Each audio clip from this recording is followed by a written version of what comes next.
menjadi salah satu kebutuhan penting bagi manusia. Bahkan lebih dari 70% bagian tubuh pada manusia berisi kandungan air. Setiap harinya kita dituntut untuk meminum 8 liter air untuk mencegah dehidrasi, untuk mencuci noda, serta kebutuhan pokok lainnya. Lantas, bagaimana proses terjadinya distribusi air, mulai dari laut sampai ke sumber air yang ada di rumah kita? Setiap negara tentunya memiliki proses masing-masing tentang bagaimana mereka mengelola sumber air yang nantinya akan dipakai. Sebagai contoh, kita lihat negara yang sampai kini berseteru merebut wilayah Palestina dan Israel. Bagaimana mereka mengelola sumber air yang nantinya akan mereka pakai.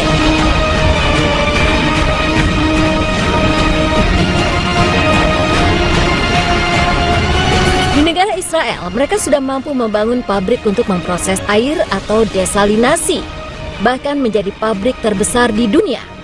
Israel juga mempunyai pabrik yang memiliki kemampuan untuk mengolah air laut menjadi air bersih hingga 624.000 meter kubik perharinya dan dapat memenuhi kebutuhan sehari-hari dari 500.000 warganya.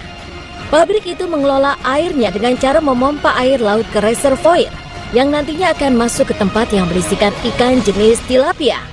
Ikan tersebut berfungsi sebagai quality control sebab dapat mendeteksi air laut yang tercemar.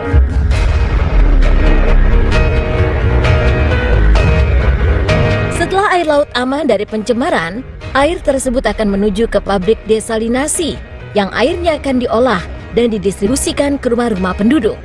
Selain memiliki teknologi yang dapat mengubah air laut menjadi air bersih, Israel juga memiliki teknologi yang dapat mengolah hampir 90% air limbah menjadi air berkualitas tinggi yang dimanfaatkan untuk irigasi pertanian.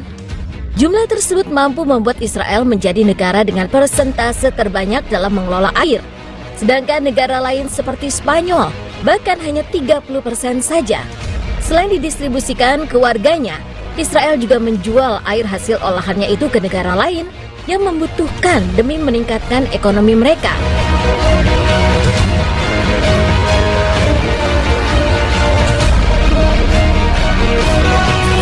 Sementara di negara Palestina, khususnya di jalur Gaza, sumber airnya sangat tercemar dengan garam, nitrat, kotoran, dan zat berbahaya lainnya.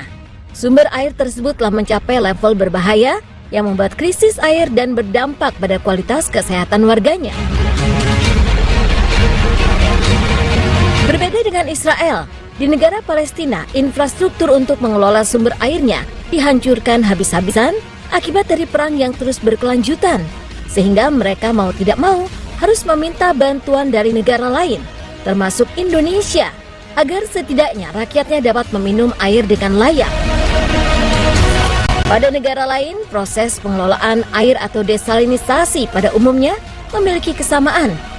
Desalinasi adalah proses alami yang telah dikenal selama ribuan tahun, seperti yang telah dicatat oleh Aristoteles dan rekannya, yakni awalnya matahari akan melarutkan air laut menjadi uap, yang kemudian mengembun dan jatuh kembali sebagai hujan.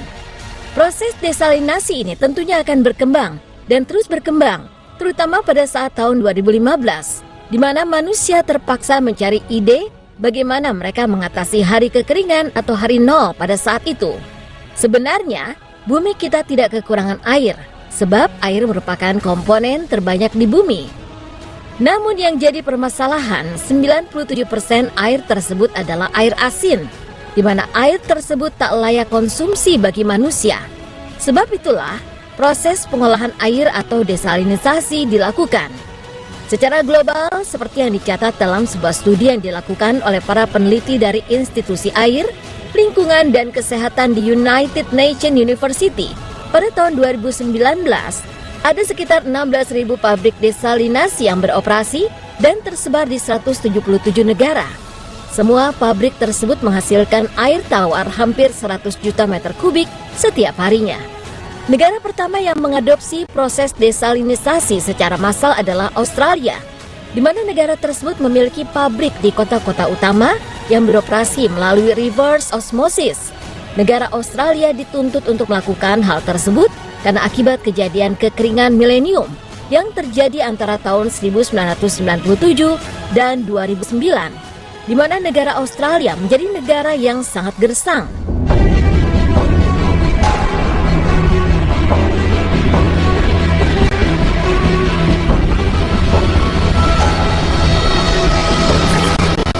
Saudi adalah negara desalinisasi terbesar berdasarkan volume yang diikuti oleh Uni Emirat Arab. Keduanya merupakan negara gurun, sehingga sangat bergantung pada proses desalinasi. Negara lain di Timur Tengah seperti Kuwait dan Qatar juga menggunakan teknik desalinasi. Sementara di Amerika Serikat yang menempatkan posisi ketiga dalam peringkat desalinasi terbesar, negara mereka terdapat pabrik mikrodesalinasi hampir di dekat semua fasilitas gas alam untuk mengeksploitasi sisa panas bumi. Walau tujuan dari proses desalinisasi untuk mengubah air laut menjadi air tawar, dalam prosesnya terdiri dari berbagai macam. Cara pertama yakni distilasi.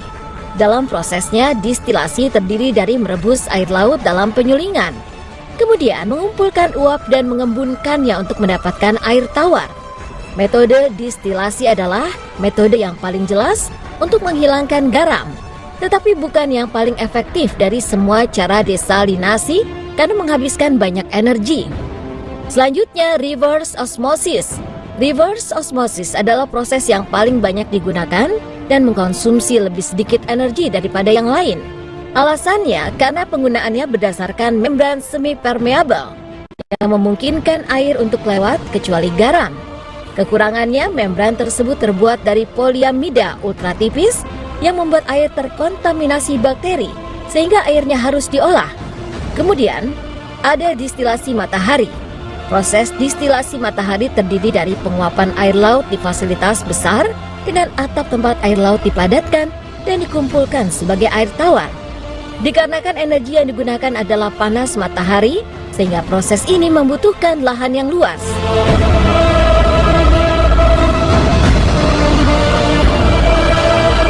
Proses desalinasi juga ada yang menggunakan energi listrik, yakni elektrodialisis.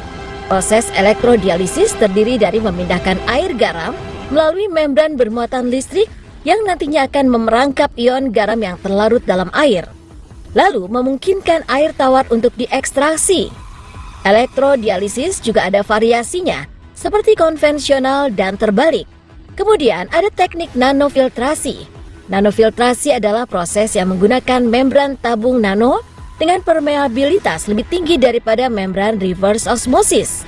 Nanofiltrasi memungkinkan air lebih banyak diproses di ruang yang lebih kecil dengan menggunakan lebih sedikit energi. Membran tersebut diproduksi dengan senyawa tersulfonasi yang memungkinkan menghilangkan jejak polutan. Dan yang terakhir, proses formasi hidrat gas. Hidrat gas adalah kristal padat yang dibentuk dengan menggabungkan air dengan gas pada tekanan tinggi dan suhu rendah. Selama proses tersebut, semua garam dan ketidakmurnian yang ada di dalam air hilang, dan dengan meningkatnya suhu gas yang memulihkan air jernih. Lalu bagaimana dengan negara Indonesia? Teknik desalinasi apa yang digunakan? Sebagai negara maritim, pemerintah Indonesia selalu menekankan akan pentingnya pembangunan di sektor maritim. Salah satu sektornya yaitu dengan mengembangkan proyek desalinasi untuk menuju visi Indonesia. Menurut data pemerintahan, sebanyak 12.857 desa di Indonesia terletak di daerah pesisir. Namun sayangnya, lebih dari 4.000 desa pesisir ini tidak memiliki akses air bersih untuk dikonsumsi, sehingga teridentifikasi masalah kelangkaan air. Masalah lain yang sering kali dihadapi masyarakat pesisir adalah di bidang pertanian, di mana tingkat kadar garam yang terlarut dalam air terlalu tinggi, sehingga menyebabkan tanah menjadi salinitas yang berpotensi menghambat pertumbuhan dan bahkan menyebabkan tanaman mati. Salinitas atau tingkat kadar garam yang tinggi dikarenakan karakteristik tanah atau batuan yang sifatnya kedap air. Lalu lereng curam yang mempercepat arus air kembali ke laut, serta intrusi air laut yang semakin besar.